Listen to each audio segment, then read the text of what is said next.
Ekimu ku bizibu ebitawaanya amakomera mu ggwanga gwe mujjuzo gw'abasibe mu buli kkomera nga kino kyekuusibwa ku basibe okulwa kwa limanda nga tebawozesebwa.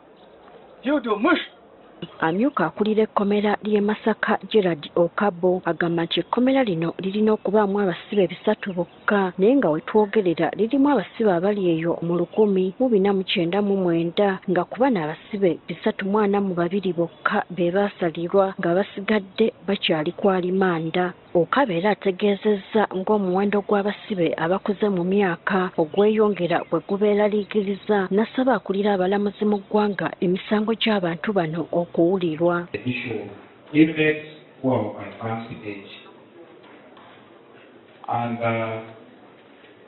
We still request, if possible, through your office, if we can have a special session for inmates of that category.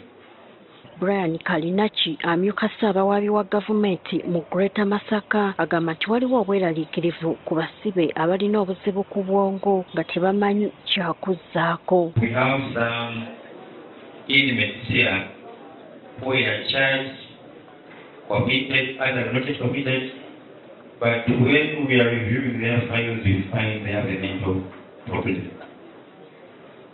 So we are stuck with such people. Omwandisi w'ekkooti Kabashekwe Kalungi ekirala kiteebuddeko nnyo baakeberebwa ripooti tuziina era omulamuzi Mukama ng'angambye kye tuyinza okukola okutambuza fayiro ezo tujja kusisinkana. Aduumira amakomera mu bitundu by'e Masaka Alex Mugasha ategeezezza nga bwe waliwo obwetaavu obw'okugoba emisango gy'abo abavunaanibwa singa abawaabi balemererwa okuleeta obujulizi mu bwangu. They kindly request that in instances where witnesses consistently fail to appear, such a case is being considered for dismissal to reduce case burden.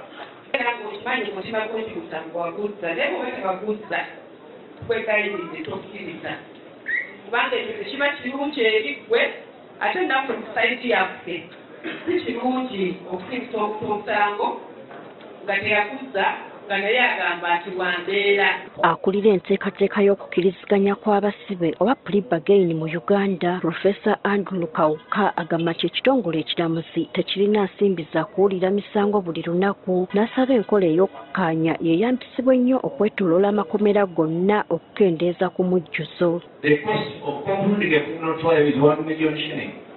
It's now 1 point. For an out of station about 1.3 million shillings. Government does not have that money. Enkola eno bwe tugikozesa omuntu ono avunaanibwa omusango afuna oluwenda lwasobola okwetondera abantu abo be yaguzaako ate basobola okuteesaganya kufuna kye baba bamuwa mu mateeka. Omulamuzi Victoria Nakintu agamba nti batandise dda okuwulira emisango gy'abasibe abamaze ennaku ezisoba mu 10 kwa limanda ng'essira bakulisa kyakubakkiriza okweyimirirwa. Abo nabo nyabo tubadde twakola ennaku zino application za mandatory bail mbadde muko bitinge tujja kubawa mandatory bail. Kati emisango egisoba mu 10 gye gigenda okukwatibwako okumala ennaku 4 mu kkomera e Masaka. Akulira abalamuzi ow'ekiseera mu ggwanga Justice Jane Okuwo Kajuga asabye abasibe okwemenya mu mitima bakkirize emisango.